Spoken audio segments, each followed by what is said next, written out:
May the 9th, we will be hosting a town hall meeting for our Congressman, Tom Garrett. And that's probably going to be a ticketed event because of the nature of these town hall meetings. If you'd like to get information on that, you can just text FCRC, Franklin County Republican Committee, FCRC GOP. Give us your name and your email address. We'll make sure you get information about that. FCRCGOP@gmail.com. Name and email address. Thanks, Melvin. Also, I'd like to recognize Dr. Nancy Dye, who is Vice Chairman of State Central in the Western Division. There she is. Well, let's also give a hoorah for Kathy Gillespie, who I just looked over and No? Frank, you? No. Okay, very good. They have them, but they're not here. And I guess, unless I'm missing anybody, last but not least, is the Franklin County Sheriff, Bill Overton. Thanks, Bill. Then we have our guest candidates, Ed Gillespie, Denver Riggleman, Corey Stewart, and Frank Langton. And welcome to all of you that are guests for the first time to join us. We hope that you'll come and keep up the good work throughout the year because we've got a busy one. It's almost another repeat of last year. It's essential that we come out today and welcome everybody, that we also learn more about our candidates. That'll help us make choices June the 13th of the primary. Due to the importance of our meeting, I'm going to forego all the business, and because we're combining on a logistic basis both meetings. Also, where's my darling? I want to thank, there she is. I want to totally express my gratitude to Darlene Carter, who's our first chair and program organizer. She truly put her best foot forward in getting this day organized. It wasn't easy. Well, you can imagine trying to get everybody together. Not to mention the distances that they had to travel. Okay, I'm just going to say one little thing here about how important it is that we all tune up, tune in, and pay attention to what's going to be going on between now and June, because we do have to beat the Democrats in November. Their two candidates are Perriello and Northam. And we all, from the 5th District, know what we got with Perriello. But we were able to make him a one-term Tommy. So I want you to remember those 2 years. And also recall your memories of Mr. Northam being Mr. McAuliffe's left hand. No pun intended. Okay, short on the business is that I want to remind anybody of the women, particularly that the Virginia Federation of Republican Women is holding their convention in Roanoke. That'll start on April the 28th. So that I got to throw in there just to kind of keep it on the whole beat. Also tomorrow, there's a group of Republicans from Roanoke, Floyd, and other areas that are asking anybody that would like to show Trump solidarity to come to the Moneta Library at 10:30. Tim Kaine is supposed to be holding like a meet, not necessarily meet and greet, but how they go around with their staffers of anybody that has questions and so forth from their district, their constituents. Of course, Tim Kaine, that's the state. He will not be there, but they're asking for not a protest, but just a show of faces and solidarity. So if you want to do that, that's tomorrow. Our next meeting here will be April the 4th. You'll have that information coming out to you. And when did I tell you the primary is? Oh, okay. That's a date you've got to remember and don't forget. So with that, I would like a member of our group to offer a motion to adjourn. And a second. Second. A vote of yay? Yay. No ayes? The meeting is adjourned.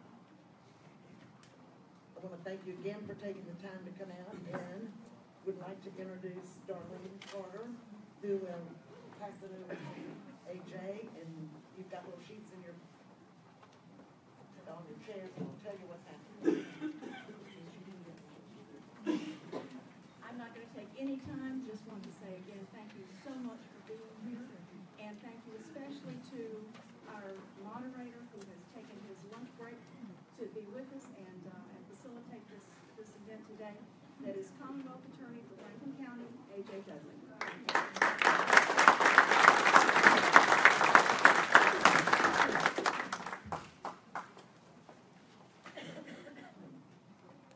And the Oscar goes to... Wrong sheet. My stage on-away Dee left my side. Thank you all to members of the committee for putting together this event. We are obviously here to learn more about these candidates. We decided that it would be best to have some structure. There's a limitation on time. There are 4 candidates. And the way to accomplish that is to have some rules. And those rules will be the following. We're going to have an opening section of opening remarks by each of the 4 candidates. Each candidate will be given 4 minutes each to speak. They are going to commence speaking in alphabetical order. Then we're going to have a question and answer section. The questions have been pre-selected by a panel of people. There should be time for 4 questions, possibly 5, depending on the length of the answer. Each candidate will be given 2 minutes to give a response to each question. There is no allotment for questions from the floor, no rebuttal, no discussion. The sheriff is here to help enforce it. Senator Stanley will probably defend you. First Amendment, man. Ms. Carter, Darlene, who you all met just a minute ago, is going to be our timekeeper, and she's going to have 3 different cards. They're color-coded. Green indicates that there's 1 minute left. Yellow indicates that there is 30 seconds left. And red indicates stop. And just to avoid anybody throwing this excuse out there later, do any of our candidates have any issues with being colorful? They also have numbers written on them in that event. With regard to those questions, we're also going to do the same thing. We're going to do it alphabetically. However, each candidate is going to loop around. So, for example, we're going to start with Mr. Gillespie. He'll answer first on the first question. And then we'll move on down the line alphabetically, and then Mr. Gillespie will be last, and so forth and so on. It'll make sense as we do it. We plan to stop the Q&A segment at about 11:50, 11:51. That's in order to give time for a closing remark section, which will also be 2 minutes per candidate. And for that, instead of going from my right to my left, we're going to go from my left to my right. So we're going to close it out in the opposite way. That should conclude the meeting at about noon, which is, I understand is our target time. Some folks have to be in different places. I've got to get back to work myself. So with that in mind, we're going to start the opening remarks with Mr. Gillespie, who will come forward, then Mr. Riggleman, then Mr. Stewart, and Senator West. AJ, thank you so much, and thank you all for having us here today to talk about this very critically important election in our Commonwealth's history. And we are at a critical juncture here in Virginia. The fact is, our economic growth is anemic, and it has been for 5 straight years. In 2015, our growth rate was a lousy 2%, and yet that was the first time in 5 years we got above 1%. We are in the bottom 10 states in economic growth. Virginia. That is infuriating to me, as I know it is to all of you. And it is clear we cannot afford 4 more years of a liberal governor, a liberal lieutenant governor, and a liberal attorney general. We've got to turn Virginia around. And to do that, we need to enact policies based on our shared principles, constitutional principles of limited effective government, lower taxes, repealing mandates, repealing regulations, giving parents greater control over our children's education. We can do all of these things. And I look forward to putting forward this plan, to run on it, and I believe our fellow Virginians will embrace it. The fact is, if we're going to get Virginia moving again, we have got to put a greater focus on natural organic growth. We need to make it easier to open a new business in Virginia and to expand an existing one. And in order for us to do that, we have got to cut taxes. It is time in Virginia for tax relief, and we've got to modernize our tax code.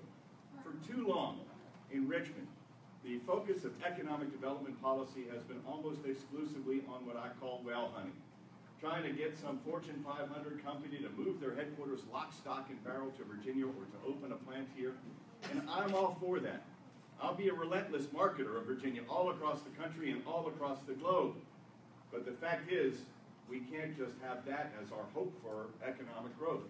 Long-term sustainable job creation will come from allowing us to make it easier to tear down barriers to entry, to make it easier to open a new business, more startups and more scale-ups. The sweet spot of job creation comes when a small business is becoming a big business. And we need to make that easier to do here in Virginia. And tax relief will play a critical role in that regard.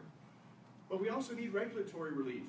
If you were to read the Virginia Administrative Code, all the regulations that rule our lives and our businesses and what we do every day, and you were to make it your full-time job, 8 hours a day, 5 days a week, 40 hours a week, and you started now, you wouldn't be able to finish it for over 3 months to read it all. Not to understand it all, just to read it all. And so just like in Washington, D.C., where this administration, the Trump administration, is saying for every new regulation they enact, they're going to repeal 2.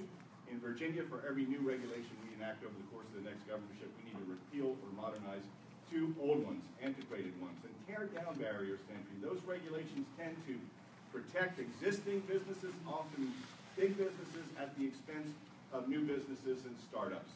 And then we need to reform our education system to give parents greater control over our children's education, and we've got to get control of the costs of higher education and make college more affordable for more Virginians. I look forward to talking about those policies here today, how we can get Virginia back on track. We should not be bottom 10 states in economic growth with our vast natural resources, our fertile lands, our port, our people, our natural beauty, our colleges and universities, our historic landmarks.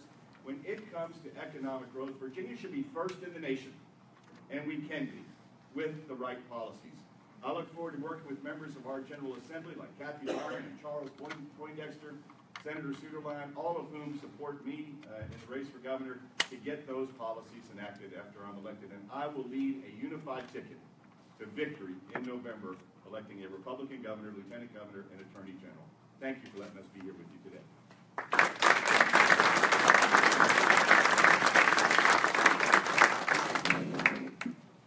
Hi, I'm Denver Riggleman. Thanks for having us today. I would like to tell Ed that I took a speed reading course. It took me 2 months and 8 weeks. It actually took me 2 months and a half to actually read all the regulations. Let me tell you, it was sort of crazy. I got to do the looking at the macro portion of our economic policies that we have right now in Virginia. I got to live the micro portion of that. A lot of people have asked me why I'm running, and I've had some answers that I guess some people might have been a little bit curious about. Number 1, I said it was personal. Number 2, I said I was angry. But really what it came down to was there was a quote by Plato. And what Plato said, the penalty for not participating in politics is to be ruled by inferiors. When I looked at that, for never running for office before, for 3 years I fought regulatory issues that many of these gentlemen up here that I've referred to. I have 9 regulatory agencies over my distillery. I own a manufacturing plant of chemical spirits. What does that mean? We make whiskey, vodka, and gin. Also, I started a company, a Department of Defense company, a contracting company. When I ended in 2015, we were doing about $17 million in business. So I have both sides on the services and the manufacturing. And what I saw when you have these type of entities that are controlling the businesses, and a lot of you guys might know this, but for me, I have the Thomas Jefferson Soren Conservation Society, DEQ, EPA, FDA, Department of Health, right? ABC, TTB. All of these are actually taxable functions that I had to deal with as I was growing this. There was also the fees and regulatory structures, the stratification of fees and regulatory structures that you have to face as a small business owner. When you see these things firsthand, you start to get this feeling that the government is oppressing you, that you're starting to fear the processes, and you're actually starting to fear the people that come talk to you every day. Those are the things when you're a private citizen, that you start to think, what is going on here? Why am I fearing the government? And I have said before, I fear no man. But I certainly feared the processes that were coming directly at me. And when I tried to get these things changed, when I went to the legislature, I had lobbyists take me behind closed doors and said I wasn't participating in the process correctly. Now, when somebody tells you you're just collateral damage, and I was a mission planner in Afghanistan, I know what collateral damage is. When you have people that are lobbyists or people representing the donor class that tell you these type of things, you start to get angry. I know all of you probably have had one time in your life where somebody came to you where you feared what the government was going to do, or somebody who told you to your face, Denver, if you're going to get stuff done in the county and the state, you have to kiss the ring.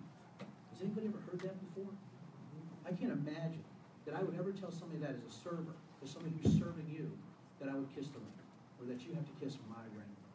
And those are the type of things, when you come back as a combat veteran, when you come back as starting companies, when you come back starting a manufacturing business, you look at these type of things and say, maybe it's time for a change. Maybe it's time for transparency. Maybe these regulations and tax issues aren't about what's best for the Commonwealth and the citizens. Maybe it's about what's best for the people making the rules. And that's the type of things that I fight all the time. We're going to talk about liberty up here. I call myself a liberty candidate. And I would bet you dollars to donuts, everybody up here calls themselves a liberty candidate. But when we talk about faith, when we talk about social issues, when we talk about school choice, when we talk about reform, I think there's another word we need to use when we talk about government, when we talk about the regulations that sort of hinder us every day as we try to start our families, start our companies, and change our lives. I think that's dismantled. I think at some point somebody has to look at auditing every single state agency, which I have to do if I start a company, and saying, where's the spending out, and what can we stop right now in order to improve the lives of every single person in Virginia? I do appreciate us being here today. We get to answer these questions. Thank you. I'm Denver Riggleman. Let's have a little bit of fun today. Thank you very much.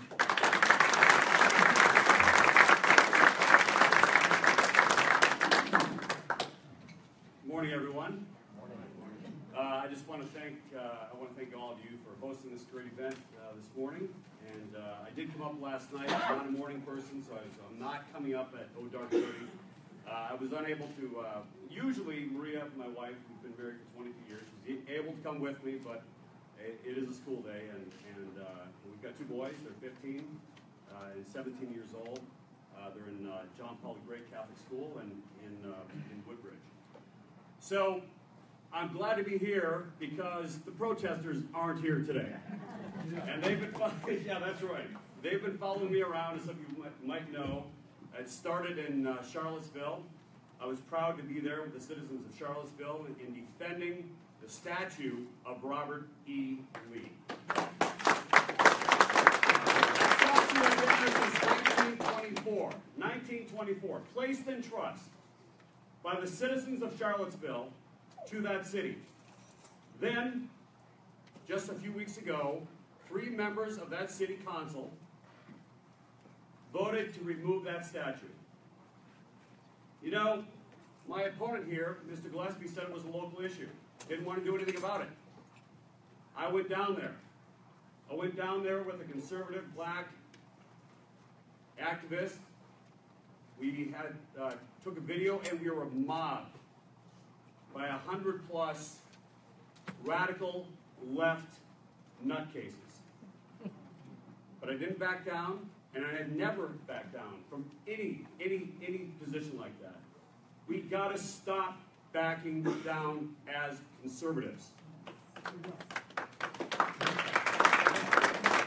Now, some people might say that this is not an important issue. And of course, there are a lot of big issues facing this Commonwealth. The economy, of course. Jobs, of course. But for too long, for 40 to 50 years, every time the left has challenged us, we've backed down. And it's time to take our Commonwealth, our culture, back. And that is what I'm going to do as governor of this state. So, last Saturday, again, I stood up there in Richmond this time with victims whose loved ones were murdered by illegal aliens. And you know what? Those same despicable lefty commies showed up in Richmond to protest not just the victims of those crimes. Now imagine that. Now think about that for a moment.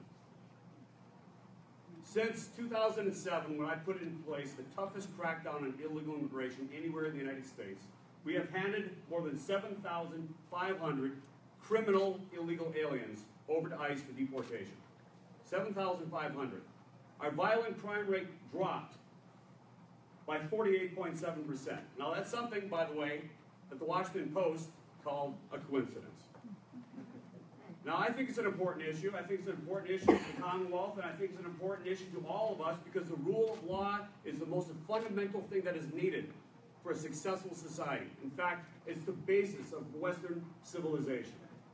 Now there are going to be a lot of issues, but I want to let you know something about my character. I have won 4 countywide elections in Prince William County. It's a bit like being a big city mayor. I'm elected by all 454,000 residents of Prince William County. It's 54% minority, and with 60 to 40 for Obama.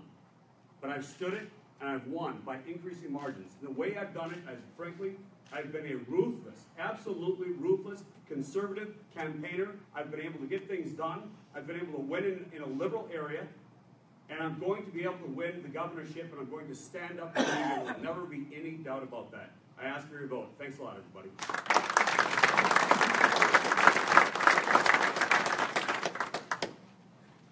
Good morning, everybody. It's great to be here. My name is Frank Wagner. I'm a state senator. I represent the 7th Senatorial District, which is the city of Virginia Beach and part of Norfolk. I've had the honor and privilege of serving in the General Assembly for 25 years. I grew up in Northern Virginia. Graduated from the Naval Academy, was a hard hat diver, salvage diver on a salvage ship in Little Creek, and when I left the Naval Service, I got involved in shipyards. I started my own business, just myself, built it up to over 100 employees. Before selling that business in 1989, purchased another business 4 years later, started with 25 employees there and built it up to 140. And I tell you that because I'm a job creator, but it also drives a lot of what I talk about and the way I feel and some of the issues I'm going to talk to you about here briefly. I've had the honor and privilege again of serving for 25 years, and I think experience is important because we just heard from every candidate talking about jobs and job creation. And certainly I would talk briefly about some of the things I feel is important in education, but I want to bore down specifically to Southside Virginia because I believe I'm the only candidate that's put out a message specifically for Southside Virginia and what I feel we need for economic development in Southside Virginia. One of them is improving Route 220 and also getting to the point where Route 73, in 4 years you can't get I-73 built, but in 4 years you can get it in a position where it cannot be stopped. Route 58 needs to be made Interstate 58. We can locate an inland port in Southside Virginia. It's been a tremendous success in Front Royal, Virginia. It's created lots of jobs in Front Royal, Virginia. We can upgrade the new college. We can add more technical skills into the new college. We put those investments in and we can bring broadband throughout the area, and we have to do that.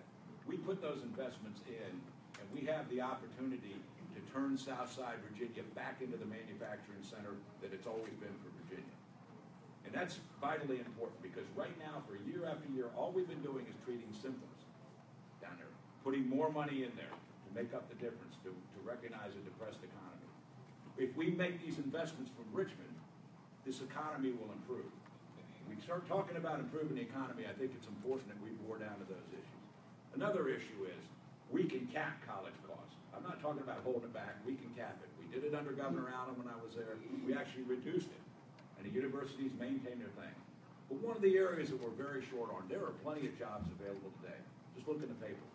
They don't require a college degree. They require a good career technical education program. We can put that back in. We can revamp the K-12 education system where career technical education is on par with those that are college-bound also. Because those are the people that are going to fill the jobs. And those are the jobs that are available today, and those are many of the jobs that are going to be available in the future. We have to reemphasize that for a number of reasons. I come from that. I've worn a hard hat all my life. For 35 years, I've had a hard hat, worked alongside ship fitters, pipe fitters, welders, some of the finest people that you'll ever work with. I've developed the deepest respect and admiration, and we need to make sure that our K-12 system, or at least 6 through 12, starts focusing on career technical education for those students that are interested in it. We can cap those college costs. I've chaired the Joint Commission on Administrative Rules. I've been killing regulations at the state level for 15 years. I put that commission into place.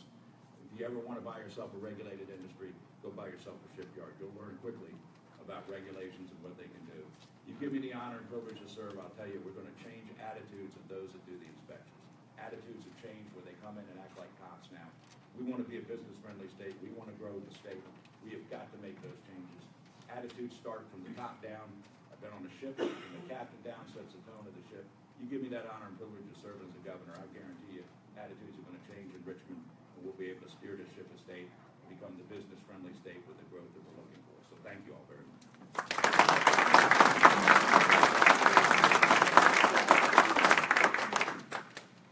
On to our first question. Just a reminder, each candidate is given 2 minutes to give their answer, and we're going to do it in the same order that we did the opening remarks.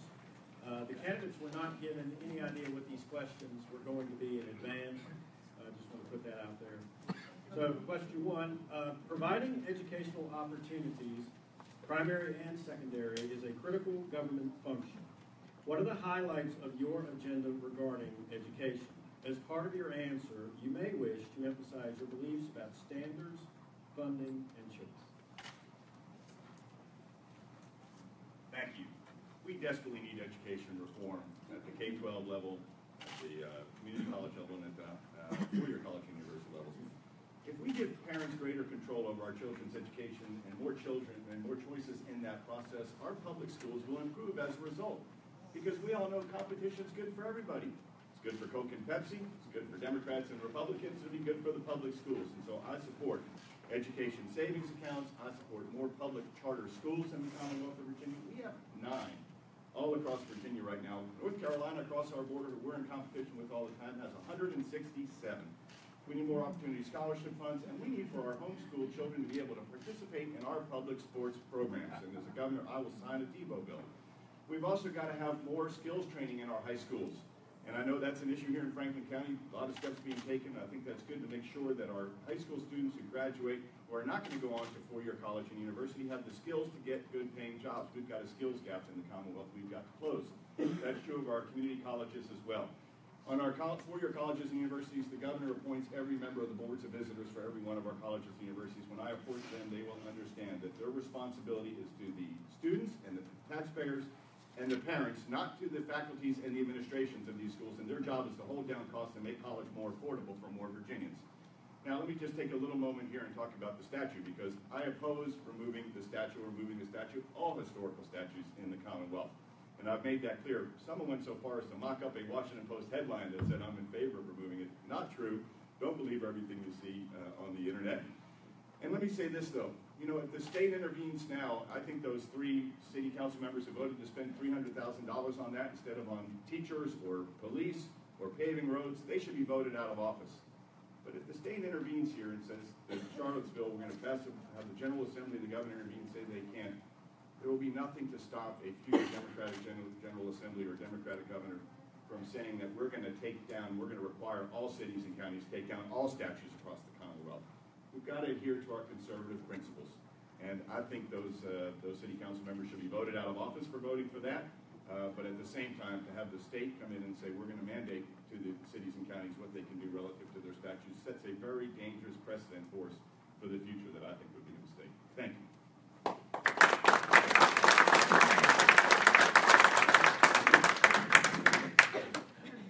Well, as a Liberty candidate, I think most people up here are for school choice. But I want to talk with black pastors in Richmond just last week.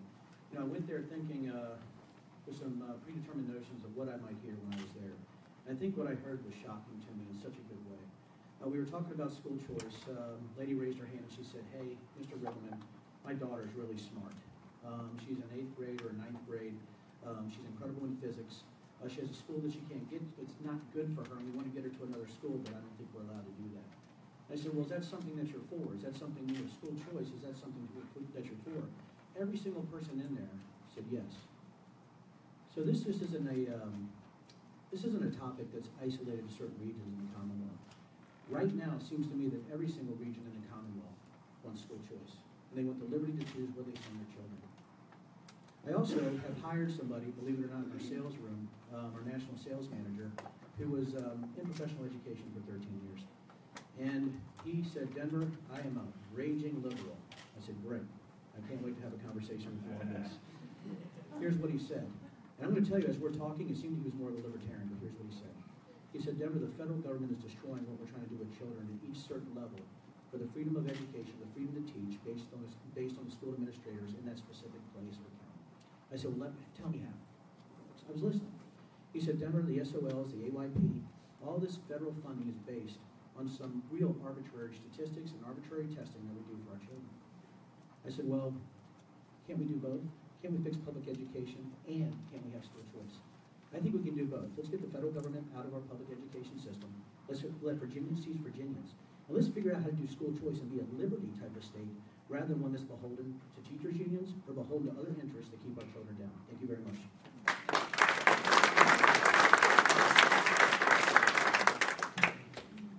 I've been chairman of the Board of Supervisors for 10 years. I've been governing that county for 10 years. During that time, Prince William County has become the second largest school district in the state. We've added another 20 schools. We've got over 90 schools, over 90,000 students. And during that period of time, as we've built schools and we've added teachers, I've been able to drop the tax bill in Prince William County. When I took office, it was $4,141, and today it's $4,038.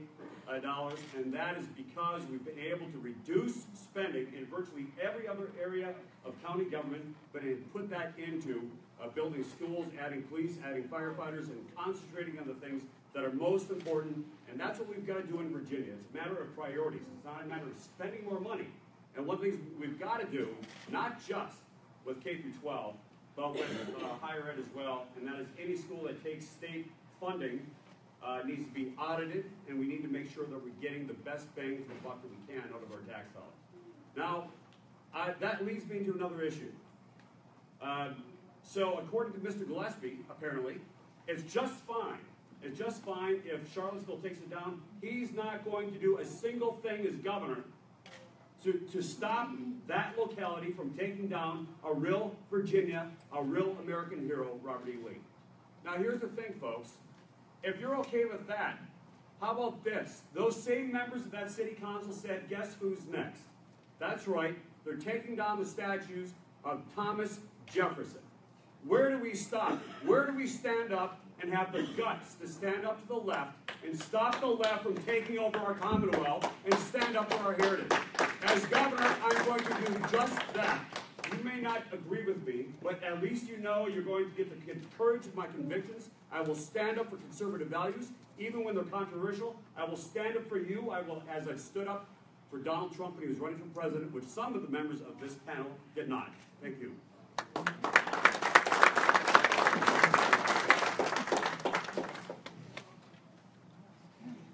Well, one thing I have in 25 years of experience is you got a track record. And that's one thing I don't think anybody else up here has with me. I have a track record of supporting school choice. I have a track record of supporting the TiVo bill. I have a track record of doing everything that we possibly can to instill more charter schools in Virginia. The problem is we got a governor who consistently vetoes those bills, and I've had one for the last 12 years, or 9 years anyway, 11 years. But we got to change the governor, and we can put all of those things into place. We've had bill after bill only to be vetoed, and we go back and probably face 80 more vetoes on those things. But while we focus on education, let me focus down just and explain a little bit more about what I was talking about career technical education and how important that is. We lose kids today in school, just because they can't pass algebra. And that's okay. You can't pass algebra. It doesn't mean you don't have a future in the Commonwealth of Virginia. You have a very, very bright future. We need to get more people trained in these career technical fields, because not only is that where the jobs is, and not only is that the economy is, but that's also in the best interest of those children. To give them an opportunity, to give them a shot at moving forward. And one of the other issues that I feel very, very strongly about is the homeschools and making sure the government doesn't interfere with the homeschoolers. We have done a number of things to assist them, like I mentioned, both the TiVo bill as well as Share the Ride, which gives the opportunity to use those. But we need to open up our high schools and middle schools to homeschool students that might want to learn German, but their parents aren't proficient in German. They pay taxes. Why shouldn't they have the same opportunity to go to select classes in there to take courses that the homeschooler's not set up for? Whether it's a foreign language, whether it's a science class with the labs, whether it's those types of things, homeschoolers ought to have the choice, just like parents ought to have the choice of which schools they send their children to. Just like we ought to have more charter schools so there's more options for the parents to teach their children. We also need to reemphasize some of the things I talked about earlier. Thank you.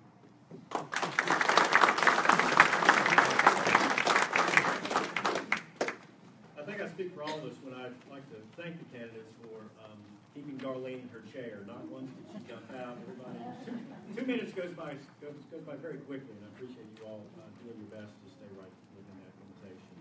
The next question we're going to do, as I said, we're going to go in the same direction, but Mr. Riddle, we'll start with you. We'll come back around in this way, so Mr. West will win this one. Question number 2.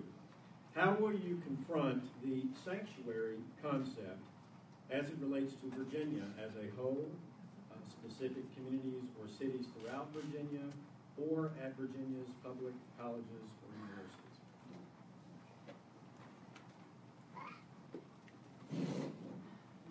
Well, this is probably my wheelhouse a little bit. We talk about sanctuary cities and immigration. Again, in discussing this topic around the Commonwealth, the one thing I've seen when talking to people are a couple of things. You talk about national defense. You talk about what I've done in my life, especially with social network analysis and pattern of life. Here's the issue with sanctuary cities. We're allowing people that are illegal, that we can't track, to be in those cities without any recourse. It's that simple. That's not allowed. As governor, you simply say, that is not allowed, and at some point, you've got to look at the funding for those cities and specific measures, just like they did in Texas. So if you look at what they did in Texas with the governor there, Governor Abbott, he's looked at actually pulling back security funds for each of those localities based on who declares themselves a sanctuary city. I think that's something the governor can do. But what's the real issue when you talk about sanctuary cities and immigrants, or are you talking about sanctuary cities and illegal aliens? Are you talking about sanctuary cities and people that you just can't track? At what point does this not just become a defense issue, but it also becomes a job issue? But at what point, if we allow these type of individuals, how does law enforcement track those type of individuals? This is what my background is in. This is what I do. I'm a counterterrorism expert. So sanctuary cities do two things. They do two things. They do three things. They undermine the Commonwealth's legality and what we need to do. Number two, they take away jobs from people already in those cities, which with the Black Pastors was the most visceral argument and the most visceral anger I've ever seen, was why do we have sanctuary cities and we can't get jobs in our own city? Number three, it takes away our ability to do effective law enforcement for those specific individuals. The punishment needs to fit the crime. That just means there's no sanctuary cities allowed in the Commonwealth. And that means the governor gets up there and says, listen, if you do this, your funding for these specific activities goes away. It is an illegal activity. It's not to be allowed. It is not allowed in the Commonwealth.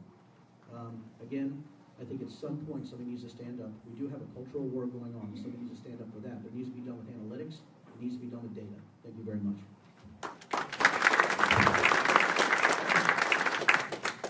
10 years ago, Brittany Binger, James City County, Virginia, 16-year-old girl. She's abducted by an illegal alien. She's raped, mutilated, and murdered. Do you know that that person hasn't been prosecuted yet? Because we don't have politicians and we don't have a government that's willing to take on a tough issue. That's wrong. And you know, when somebody says, Corey, why are you so mean? When you're talking, you know, some people say, well, I'm anti-immigrant. My wife's an immigrant. But this is about law enforcement. And the first job of any level of government is to protect the lives, the safety, and the rights of its citizens. Now, others talk, I deliver. It's easy to talk tough on illegal immigration. I've done it. I put in place the policy that was copied by Arizona to great effect. And I want that throughout the entire state of Virginia. And I do have a question for Mr. Gillespie when he gets up here. Would he support my policy that I've implemented in Prince William County and extended statewide to 87G to make sure that every person who is brought into any jail in the Commonwealth, that we check their immigration status, and if they've committed a crime and they're here illegally, they will be deported back to their country of origin. So 287G, that's do that. Ending sanctuary cities, absolutely. There are $5.99 funding that are provided to most localities across the state. My position is this. If you refuse to cooperate with federal and state authorities in removing criminal illegal aliens, we are going to cut off all $5.99 funding until you get your house in order and start cooperating to defend the citizens of this Commonwealth. Thank you.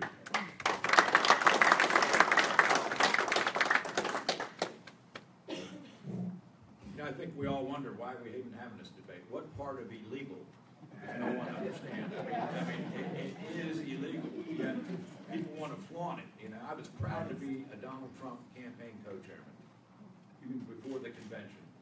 And I'm so proud that we got a president there right now that's finally going to do the president enforce the law. There is a new one for you. You know, you should be proud. Delegate Poindexter, you still here? Yeah. put the bill in that basically said you can't be a sanctuary city. The police officers need to cooperate and not interfere with the federal law enforcement. Now that seems pretty simple, doesn't it? Well, it's been vetoed once, and I suspect when I go back up, one of the new veto bills we'll look at is the Governor McAuliffe will have vetoed that bill also. Think about this. If you're in Mexico illegally, it's a 2-year felony, 2 years in prison. Come back a second time, it's 10 years in prison. Aid and abet an illegal alien, it's a felony in Mexico. Nobody's suggesting any of that here. What we're suggesting is that the law be enforced, and altogether right that our local law enforcement ought to be assisting our federal law enforcement to enforce the law and move it out. Obviously, those are the committed crimes, and I don't care what it is, speeding, whatever, out first, okay? And then we start to move through this. But absolutely, we have a number of carrots and sticks that we can offer in Richmond. We do it routinely on any number of subject areas. If you don't want to enforce the law, you want to advertise yourself as a sanctuary city, we will cut funding off to your city or county. It's just that easy. Yes, there's nothing more complicated about it. We can offer even carrots to incentivize people to actually go out and assist the federal law enforcement also. So, I mean, it's pretty clear. I don't need 2 minutes to explain it, and so I'll yield the balance of my time back to y'all's lunch. Thank you.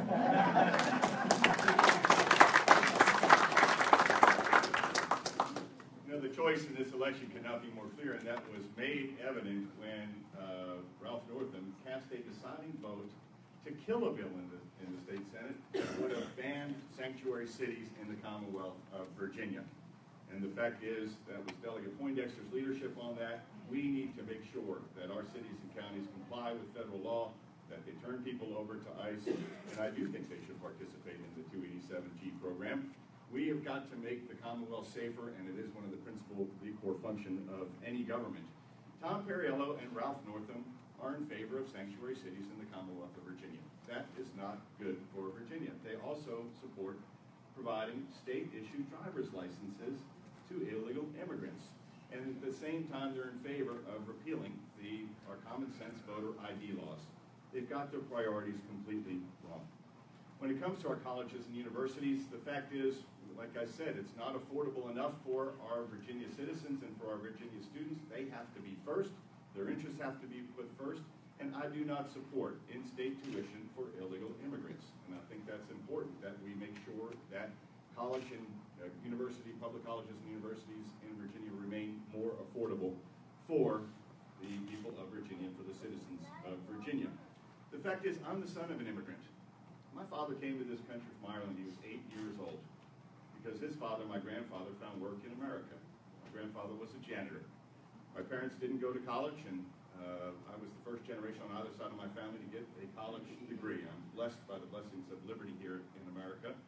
But my father came through Ellis Island, came here legally, and we can be a Commonwealth that welcomes people here legally and protects the safety and the integrity of the Virginia people. We can do that at the same time. Thank you.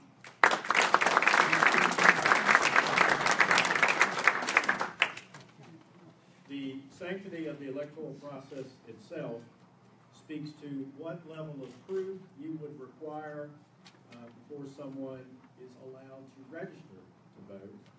For example, would you require a birth certificate or some sort of naturalization certificate? And then relatedly, do you have any thoughts on what type of proof you would require at the ballot box for someone who is registered to vote? And we'll start with Mr. Stewart and work away on it. All right. Well, absolutely. And it is absolutely true. There is voter fraud going on in the Commonwealth of Virginia. There's no question about it. In Prince William County, we've had people who tried to register to vote, and it does not require proof of citizenship. That's got to be fixed, number one. Number two, illegal aliens and lefties have found many, many ways around our voter identification laws, especially through absentee voting. It does not even require, not only does it not require identification, it doesn't even require a signature. And that is because our governor has appointed 2 members to the Board of Elections, the State Board of Elections, who said that because the General Assembly is silent on this, that you can order an absentee ballot even without a signature. And a lot of them were cast, folks. A lot of them were cast. It's a real problem. And talking about illegal immigration, I want to go back to that. Never answered my question about whether or not you would mandate 287G in every locality in this state, which I definitely would. So let me tell you something about this man's position on this.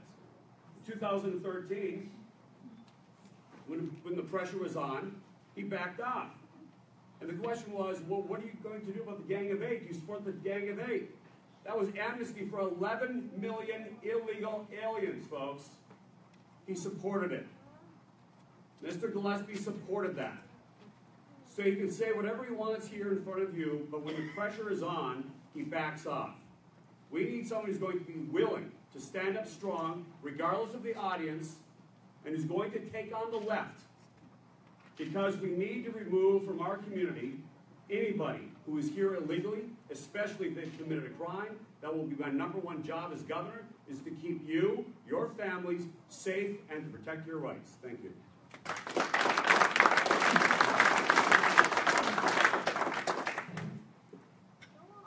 Once again, being in office 25 years gives you 25-year track record and 25 years of experience. It's very clear. The privilege to vote is indeed a privilege, and it's a privilege extended only to citizens, not anyone else. It is a privilege to vote. We should verify citizenship prior to registration, and we should require and have put in code that you require a photo ID in order to be registered. In order to vote, show a photo ID to prove. Now, we allow provisional ballot if you don't have one, and they can be counted at a later date and after they're verified as registered voters. But we make sure that you have to have a photo ID. I've supported legislation after legislation after legislation to tighten up registration rules and voting rules in an effort to kill off voting fraud. It goes on. It's still rampant. The Democrats and McAuliffe will try to tell you there is none going on. It doesn't exist in Virginia, but it is.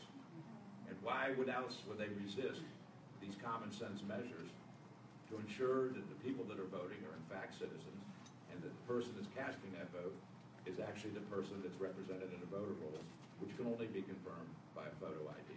And so we'll continue to support those rules to honor the privilege of the vote, because I hate to think that someone here that is here illegally is canceling your vote. As much as you've taken to study, is canceling your vote and coming in and voting illegally. We have a responsibility to ensure that your vote is your vote, and that only the citizens of Virginia are participating in the vote.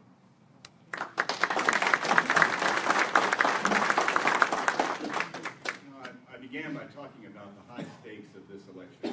One of the stakes of this election is control of the State Board of Elections, and making sure that we have a state board and a majority that requires our registrars to enforce the voter laws and to clean up the voting rolls.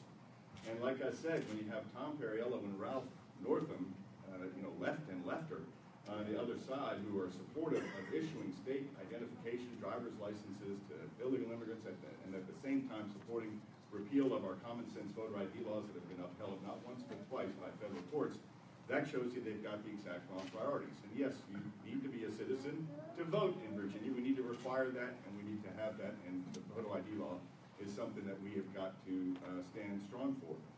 The fact is, let me just say, I ran for the United States Senate in 2014, got very close, lost by a very narrow margin, but I ran on immigration policy that looked nothing like the Gang of Eight bill, and you can see that and learn about that more. So we've got to enforce our laws. The State Board of Elections is at play in this election, and I will support legislation and sign legislation like we talked about here earlier in terms of enforcing our immigration laws, and that includes the voter ID laws in the Commonwealth of Virginia.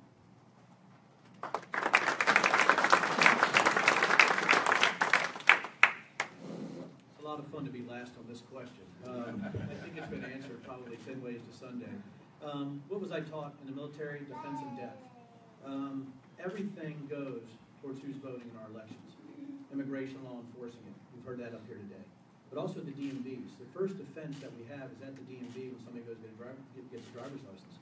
I don't know if you've been to a DMV lately in Northern Virginia as you get closer to D.C., but it seems to me a lot of the rules are not enforced based on who's getting their driver's licenses and how they validate who they are. So we have a couple issues here. We have enforcing immigration laws, so we don't have as many absentee ballots that are coming in illegally. And number two, we have a defense in depth issue, which is that the DMV is our first line of defense. Where's our second line of defense? We talk about absentee ballots and signatures. Why aren't we linking? Why aren't we linking control numbers and data aggregation policies to this? And what does this really mean? I don't want to obfuscate with language. But if we have an absentee ballot and we do our proper vetting at the DMV, why aren't we linking these new citizens to a number on that absentee ballot that we can track? You know you can also do this biometrically, but I don't know how expensive it would be for iris scans, right, and automatic fingerprinting as we go forward, okay? Now I am for biometrics, that's what I've done also, but how do we enforce some of those biometric policies in the defense in depth strategy that we want to do? So it's very, very difficult after these three gentlemen to go up here and say, I sort of support every word they said. Great, right? Great. We do need a voter ID law. But I think the first step that we take is to make sure our frontline defenses at the DMV, make sure our frontline defenses when it comes to controlling immigration, we go back to sanctuary cities, all this adds up. And then let's fix the absentee ballot issue by doing some kind of data biometric or data tagging technique that links to whatever they did at the DMV to actually register. Thank you very much.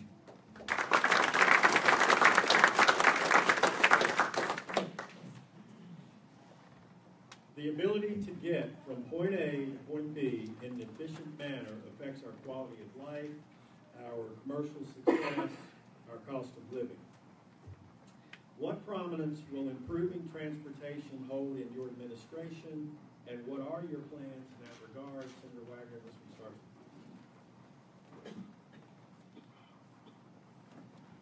You get to start every speech by the way, I got a 25-year track record of doing it. But I do.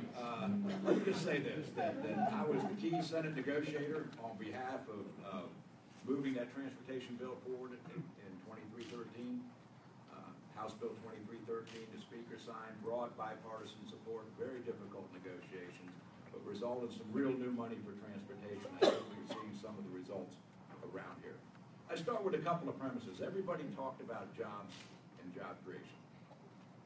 But we have a transportation system that's inadequate for the economy we have today. So how are you going to grow and diversify the economy without talking about a bigger investment in transportation? In my humble opinion, it can't be done. I talked about in my opening speech specific things, I-73, Route 58 turning into I-58. Those types of investments that we have to make in order to do that. You know, we had $1 billion available this year and $9 billion worth of projects available to do that. It's very difficult to try to talk about that without talking about an increased emphasis in transportation funding. We can adjust priorities in Richmond. There's general fund money I believe can be shifted out of general fund to address some transportation needs. We need to talk perhaps about going back to a gallon tax as opposed to a percentage tax that we have now. I want you to think about a percentage tax for a minute. A percentage tax taxes you the most when you can least afford to pay it. If gasoline gets up to $4 or $5 a gallon again, you're going to be paying far more than you pay right now in taxes. Why don't we go back to a per gallon tax, charge more now, but less, so you'll pay less taxes when you can least afford to pay it. But while fuel prices are relatively inexpensive, let's raise some revenue and let's get some roads built. I-73 will not become a reality unless we increase our investment. And I want you to compare North Carolina, their tax rate, and right across the border, Winston-Salem and Greensboro. Look at the economy. It's on fire. Across the border, look at Danville and Martinsville. Not so much. Why? They have an interstate highway system. They have broadband. You don't in Southside. You need it. I want to give you that honor and privilege. We're going to make it happen in Southside if you give me honor and privilege of serving you. Thank you.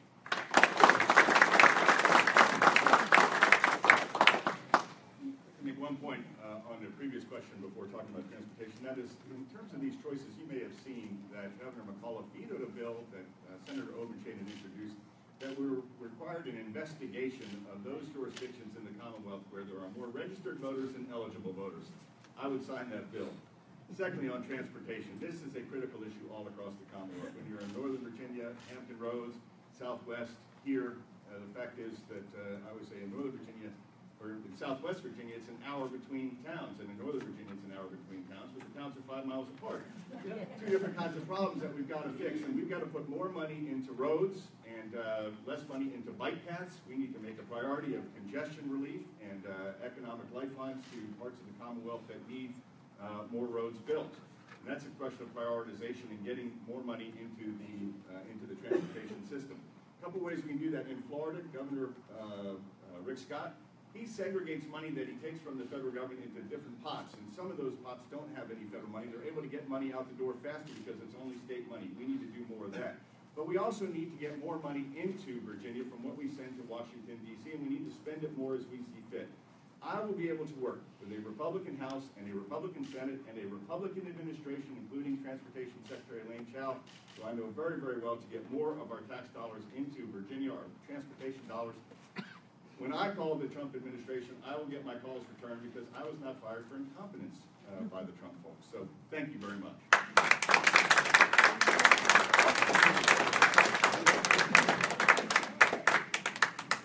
I'd like to say I'm glad I'm in the middle right now.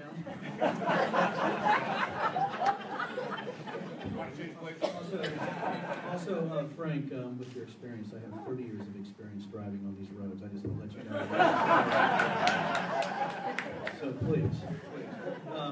Yes, so that's right. So, this is pretty near and dear to my heart. Here's what I do for a living. Part of it is I'm a critical infrastructure expert. So when you look at other countries, you look at something called lines of communication. Lines of communication are actually the roads that go up and down areas, and that's how we judge whether there's infrastructure things that we can affect on threat countries and even countries that are close to us. You're like, well, Denver, what the heck does that mean? What does that mean? We actually look at the economic activity based on these countries on how they can move goods. Pretty cool, huh? That's what I get to do. Everybody up here is correct. We have to have a strong infrastructure and strong lines of communication. That's why they call roads lines of communication. Because not only does it expedite any type of commerce that we have, but allows people to grow and expand in their communities. So I got a couple novel ideas as a Liberty expert. Number one, I don't know if anybody here has been on Route 66, Interstate 66, going in from Manassas to D.C. That is such a pleasurable trip because I get to listen to the radio for 2 to 3 hours, and I get to scream at people, and yeah. I don't know why we don't have more private competition when it comes to building toll roads and toll lanes. This is sort of how I'm wired. And also I have this other novel concept. Instead of raising taxes for lines of communication, why don't we look at the spending that's going on in our legislature, why don't we look at the spending that's going on in Virginia, and cut that first. And instead of one-off programs that go to people that really have no return on investment, why don't we have a return on investment in infrastructure by cutting taxes first and by looking at the spending issues that we have through one heck of an audit. That's what I believe. So again, thank you guys. I'm in the middle. Don't worry. Everything's going to be okay.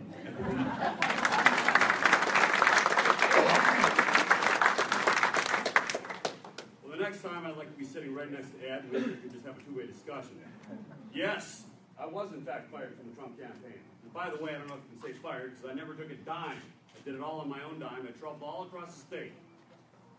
I live in a very diverse county, and I knew that when I agreed, when Mr. Trump asked me to be his chairman, I was going to take some blowback for it, but I didn't. I traveled all across Virginia for 10 months on my own dime. Took a lot of my own time. As he was raising money for himself and campaigning for himself, I was campaigning for Mr. Trump. And in the aftermath of the Access Hollywood scandal, as the establishment Republicans like Mr. Gillespie pulled away from Mr. Trump. In fact, he was one of the first Republicans in the country to pile on President Trump. He called him offensive. He called Mr. Trump offensive and demeaning. And meanwhile, as I stood up for President Trump against RNC and got fired for it, I stayed loyal. I stayed loyal. And that's the difference. He has no courage. I do. Now, he also tells you things that just aren't true. He said he didn't support the Gang of Eight. Well, guess who said this on June 25th, 2013 on CNBC, referring to the Gang of Eight, amnesty for 12 million illegal aliens? Mr. Gillespie. It's good policy and it's good politics. Is that who you want for your governor? Is that who you want to stand up for conservative beliefs? Is that somebody who, when they're challenged by the left, is going to stand up? It's somebody who kneels down, folks. And I am going to be strong. And I have governed Prince William County. We put $300 million worth of our own transportation funding into the road infrastructure, the biggest program in the state. And taxes in Prince William County have gone down. Thank you.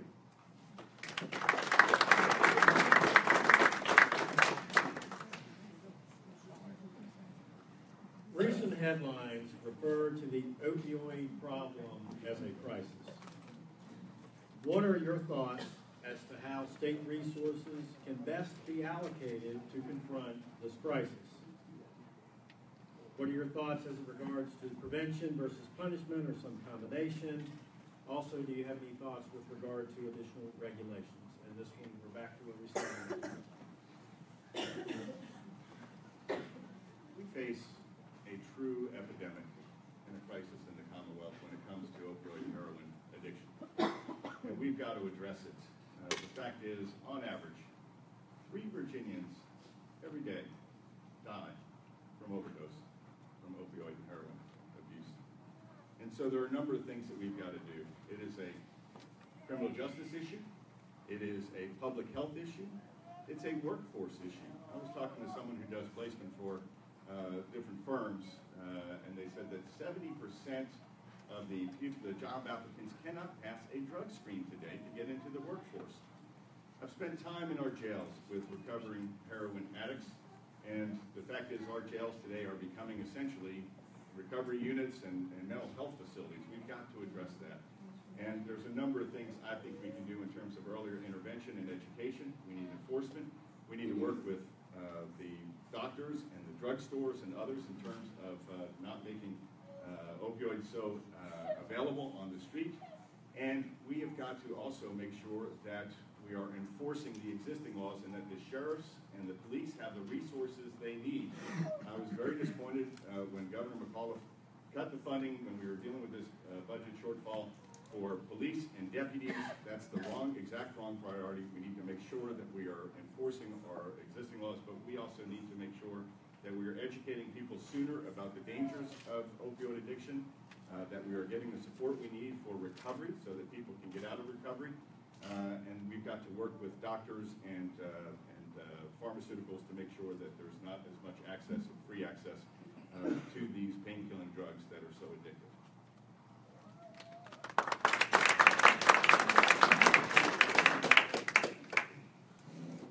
Well, this is near and dear to my heart. So my brother was convicted for marijuana about 10 years ago. He said it was marijuana possession. I'm like, good Lord, Jason, you had a pound of it. I don't know if that's just possession, but anyhow. So that was about 10 years ago. So they treated his marijuana addiction with opioids.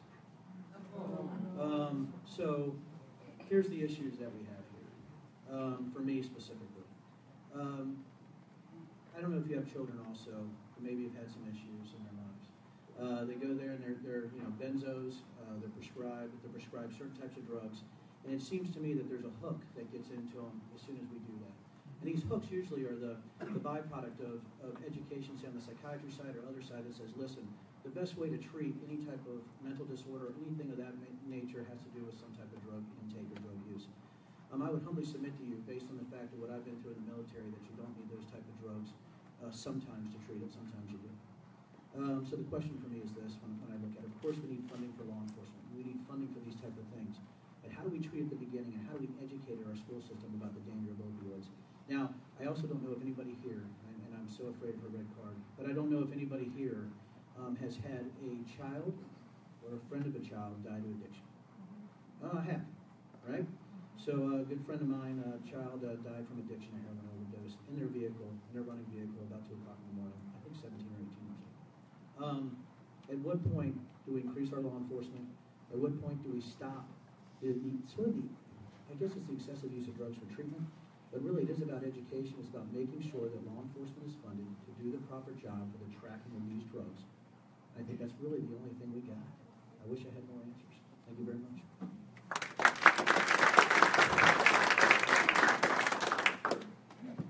Don't worry, Ed, I'm not attacking you this time. So, since 2007, we've had 4,000 deaths in the Commonwealth due to opioid abuse. 4,000. Now, here's the real scary thing. 4 out of 5 opioid addicts, heroin addicts, 4 out of 5, start their addiction through legal pharmaceuticals. One of the problems that we have, not just in Virginia, but across the country, is the overprescription of strong painkillers. And undernutrition is a lot. we will work together on this. This has been a problem in Prince William County. We're working together not just with our police department, our sheriff's department, our jail, but also with social services and community services board to treat the entire problem, because there are a lot of underlying causes to it. I want to get back, and that kind of leads me to the previous question on transportation.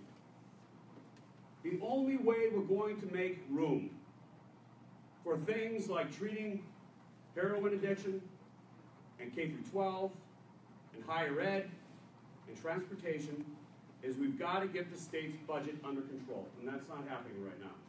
And the reason is because Medicaid spending is out of control. Do you know that in 1985, Medicaid accounted for 5% of the state's budget? Today it's 22%, and it's growing. We need not only to support President Trump in completely eliminating Obamacare altogether, by the way, but we've got to block grant Medicaid, cap it at 20% of the state's budget, design a system for Virginians, by Virginians, that contains the cost. And when we do that, we will make room, not just for massive tax cuts in the Commonwealth, but for better addiction treatment for heroin addicts and other state priorities. Thank you.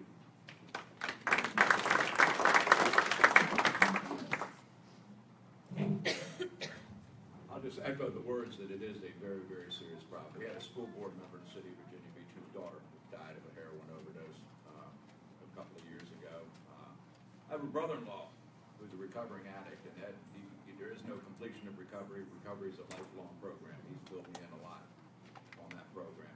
It's a multi-pronged problem, and it's got to be attacked all the way across the board. First and foremost is education. We don't want our children to ever start using it. Second is controlling the prescriptions that puts out, because that's, as previously mentioned, 4 out of 5 heroin addicts started on prescription, legally given to them on pain medication. I think doctors are becoming a lot more sensitive to it. We've worked on legislation to control how much is limited and how the prescriptions are issued. That's the second part. Third part is, most of your crime today is drug related, whether it's addicts trying to get their money for their fixes, or whether it's drug gangs protecting their turf. It's a lot of it, so much is crime related. First, those that are just the users that are committing petty crimes, we got to increase our drug courts, an opportunity to come in and get yourself into a treatment program rather than filling up a very, very expensive jail space. I want those jail spaces for the pushers, the gangbangers, those people. That's the jail space is reserved for those people. I would like these people to get into treatment programs and be able to work themselves out and continue a lifelong recovery program. And then, okay, and we need to approach it from that regard. And I'll tell you, treatment is expensive. Recovery, not so much. The programs that I'm familiar with don't charge anything. But it's a lifelong program. We've got to expose it, but clearly the best part is prevention. I'll take you back in a little history lesson. A long time ago, a young delegate named Frank Wagner put in a bill that said, why don't we have optional drug testing in our schools? Not to enforce, but because of my experiences in the military, we had a huge drug problem. We started drug testing, and you know what? The military cleaned up like that. I put my kids on random drug testing just to keep them from doing it. I'm not suggesting mandatory. I'm not going to go outside that box. But I am suggesting that if you give that child the first excuse not to use drugs because my parents are animals and they make me take drug tests, they'll never take it. They're looking for an excuse never to take it, and this will give them that opportunity to do it. How we implement that, how we advertise it, I'm open right now. I'm not suggesting that publicly, so for the media's purposes, don't start writing. 30 seconds.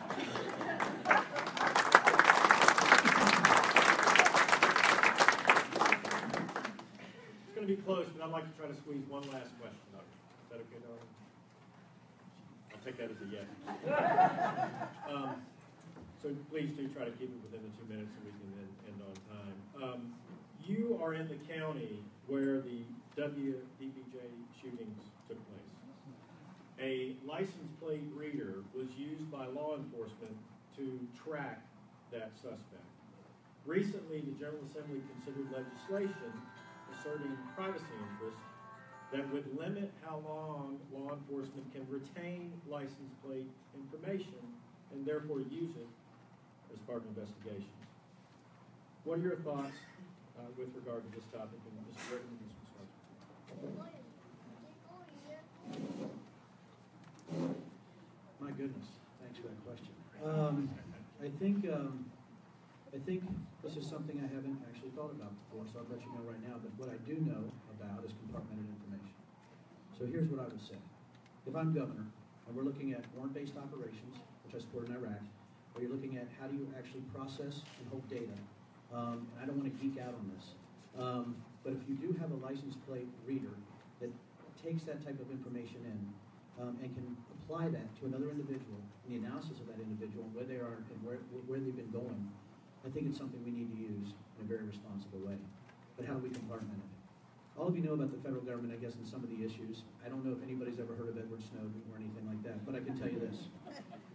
I certainly understand that there's problems with people talking about privacy issues, but where I come from, those privacy issues and the people that deal with them every day, whether it's through the FISA courts or anything like that, are true Americans. So here's the question that we have.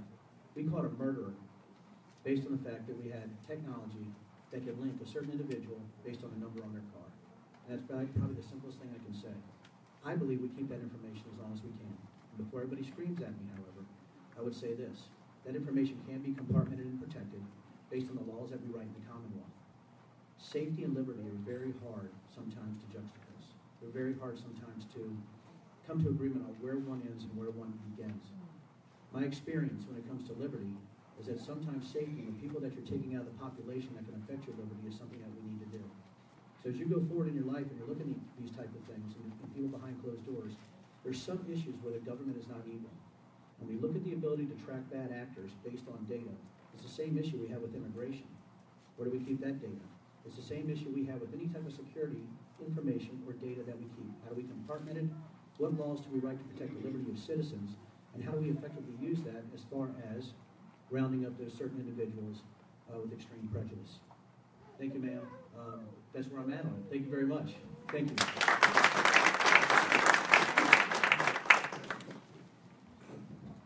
Well, during my 10 years as chairman, we've done a lot of things on crime. First, we put the crackdown on illegal aliens, crime rate went down. We've also been adding police officers. Now we have a total of 660 police officers in the police department. We've added about 160 since I've been chairman. And we've done that, by the way, by focusing resources down on the things that count the most. Public safety is among them. Public safety, transportation, public safety.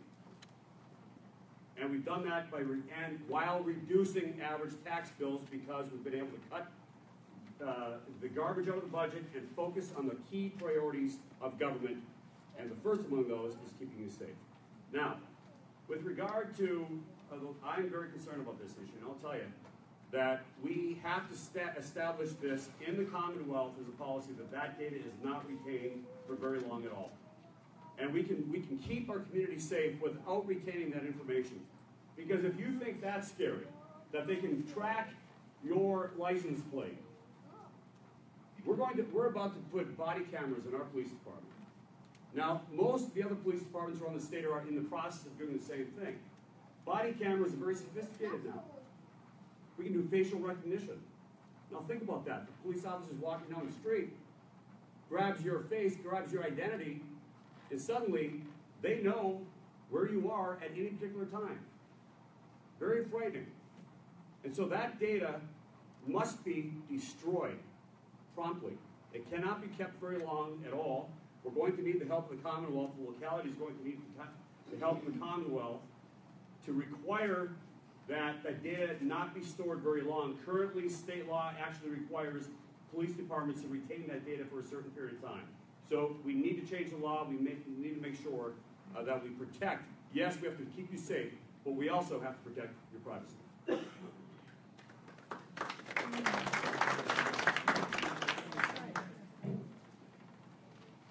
We just say there's a fine line between safety and protecting our security and protecting our rights and making sure government doesn't interfere with it. We've dealt with this on a number of issues. For those that have tried to run a toll, you'll get your license plate pictured. Lots of people wanted access to that data. We restricted that very, very much so that who could have access to it. Same thing involves in law enforcement. I think when there's clearly evidence of a felony having been convicted, as part of the information gathering, then they can hold that information for a longer period of time. But we have passed laws in the past that tighten up. You must get rid of excess information. No reason to store it, no reason to keep the public record on that. We're on the right path to be able to draw that fine balance between protecting our liberties and ensuring our safety. And it's a difficult one. We've wrestled with it in terrorism. We've wrestled with that in so many areas of our life right now, particularly in these trying times, as we see technology advancing far faster than I could certainly ever imagine, and the capabilities of technology.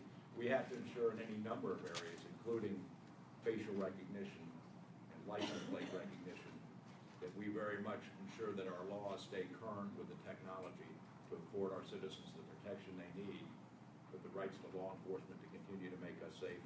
And I could go into any number of areas where technology's been such a huge disruptor, and we've been late in trying to come up with a regulatory scheme or to capture those types of things and be able to figure out the best way to go about handling technology to ensure that your rights are being protected, and yet the access to that information is available to you as you need it.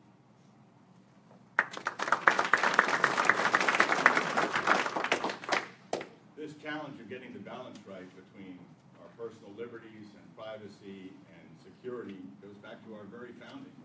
And it is challenged consistently throughout our history by advances in technology, and we're seeing that here today. Obviously, I talk to Commonwealth's attorneys and sheriffs, police all across the Commonwealth all the time as part of my policy development working group, and this is a significant issue. And I think it's important that we distinguish between kind of the random recording of driver's licenses and scanners like that as opposed to the body cameras where our police and sheriffs and the deputies, they do want to make sure that we're able to keep that because it often protects them in defense against false charges of police brutality. And so we've got to get that balance right to distinguish between them.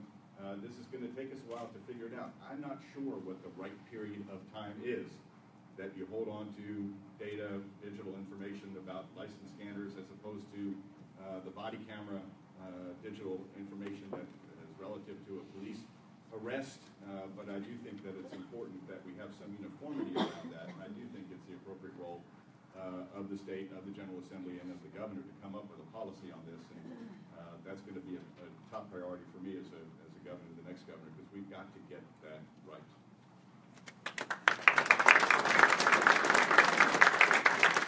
Gets us to our closing remarks section. We're going to go in the opposite direction this time, starting with Senator Wagner. Each candidate has 2 minutes.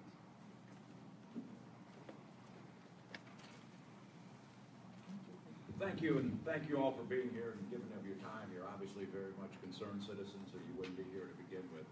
I'll leave you with a couple of thoughts. One, when you set all the rhetoric aside and all the politics aside, your vote for governor is to select a CEO, someone to run the Commonwealth of Virginia.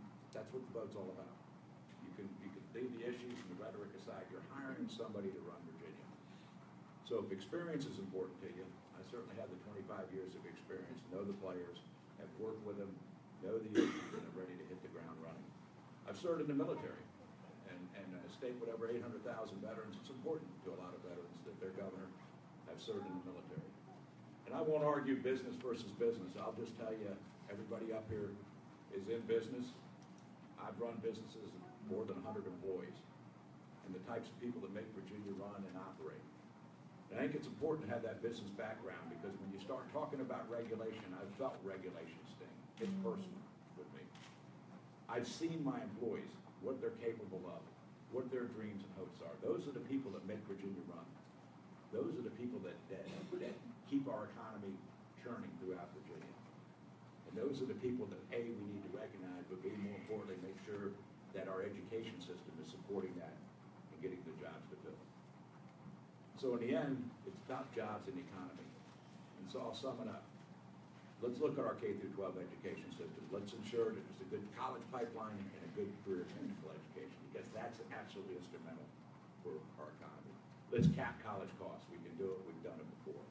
Let's cap those college costs. In transportation, mentioned it over, we need a bigger investment in transportation. We We have a system today that's inadequate for the economy we have today. It's inadequate south side because you don't have the infrastructure to grow the economy. It's inadequate in my region and the other regions of the state because it's just congestion. And I'll close by saying this. You cannot win the Commonwealth of Virginia without winning Hampton Roads. It cannot be done. Statistically impossible. If Ralph Northam's the nominee, I'm the only one that could beat Ralph Northam in Hampton Roads. I'll leave you with that thought. My district voted for Barack Obama twice. I won by 10 percentage points after McAuliffe spent $2.2 million just a year ago trying to get me out of office. So I'll leave you with those thoughts because everybody up here and everybody at the front here wants a Republican governor next year. I hope to have that opportunity to serve you. Thank you.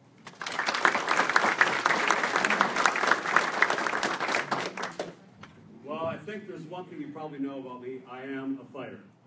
I suppose I was a real nice guy when I started, but I've been brutalized by the left in Northern Virginia, and I've fought back, and I've fought back successfully. Others talk about cutting spending. I've been able to do it. I've delivered. I've cut $185 million out of our base budget and delivered the largest tax cut in Prince William County history. Average tax bills went down in the first budget that I controlled by an average of $400. We now have the lowest tax bills in Northern Virginia, so much so, we've cut so much, they're down by 30% compared to other jurisdictions. Others talk about funding transportation without increasing taxes. I've been able to deliver that. $300 million worth of our own local funding into local roads in Prince William County. I've been able to do that.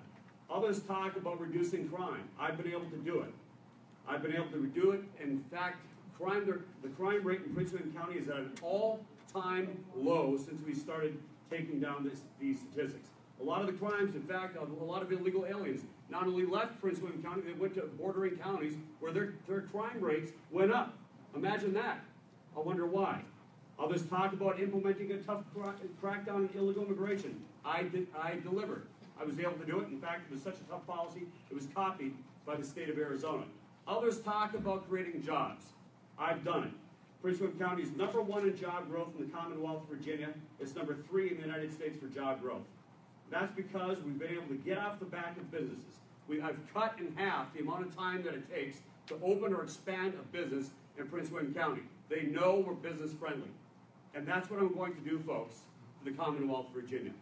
If you want somebody who doesn't just talk, but somebody who's been able to deliver, someone who's been able to reduce taxes, somebody who's been able to reduce spending, someone who's been able to reduce crime, and someone who will never, ever back down to the left, then I am your candidate. And I've done it while winning in the second largest county in the state 4 times, 454,000 people, and I continue to deliver.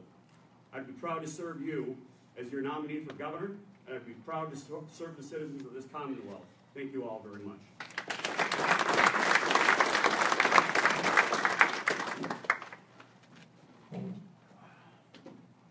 I would like everyone here to know that I've never lost an election.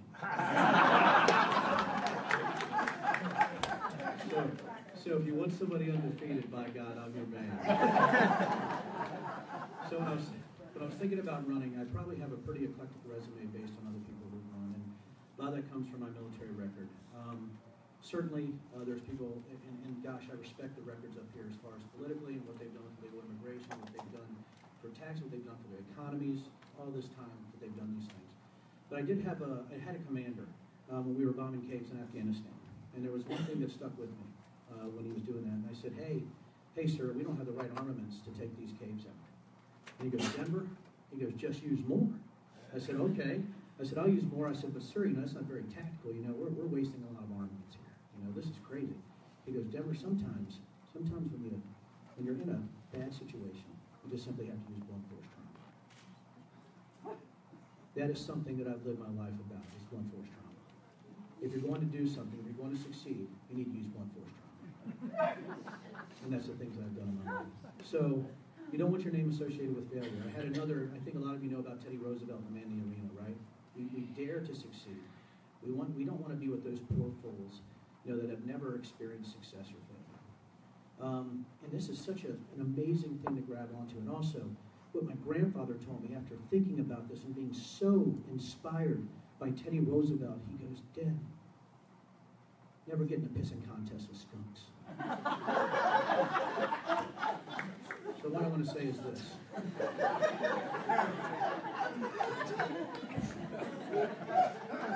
I'm running for office because I think it's the right thing to do and based on my personal experiences. It's not about anger, it's about being personal. But it's the same reason all of you are here today. There's something in you that wants you to be part of this process. There's something in us that wants to fight the cultural roles. There's something in us that just does not want this woman to use that red sign anymore while you're talking. Thank you all so much for having us today. I appreciate it. And you guys are some classy folks. Thank you very much.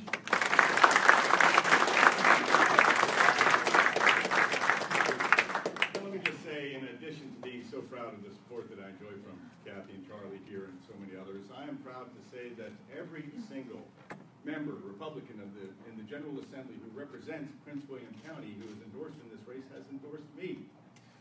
And the fact is, in the Prince William County straw poll the other night, 300 people, 2/3 voted for me and less than a quarter for Corey in his own county. And one of the reasons I'm going to set the record straight a little bit here is because they know his record, and I've corrected the misperceptions and misstatements about my own. Let me just note, in 13 years on the Board of Supervisors, Chairman Stewart has voted for higher taxes 13 different times. And in fact, the property tax rate in Prince William County today is 5% higher than it was when he took office.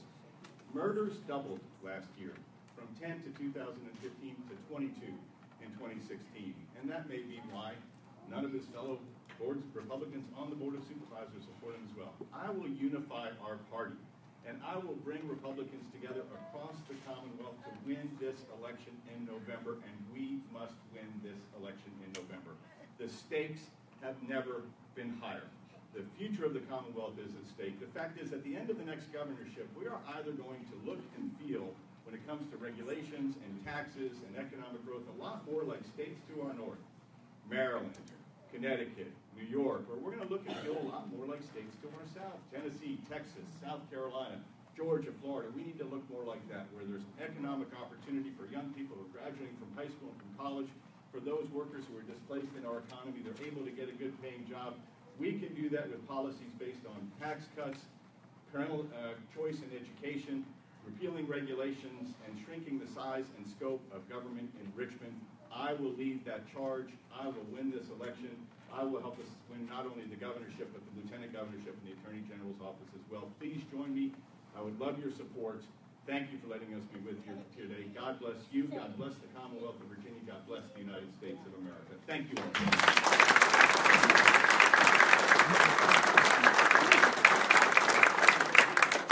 Everyone, that concludes this candidate forum. I would like to just observe that little girl over there has behaved herself in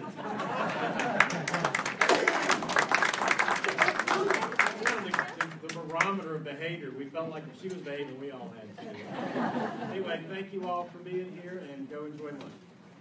Hey, let's give Amy and her team.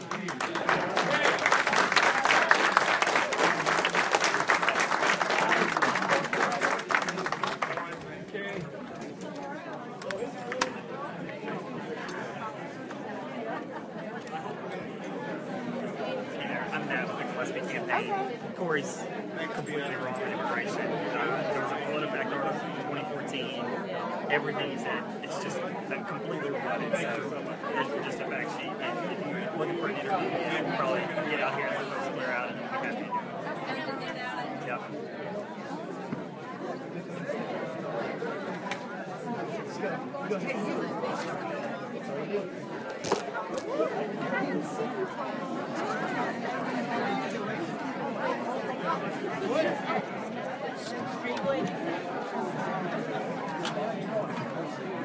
I haven't changed my mind.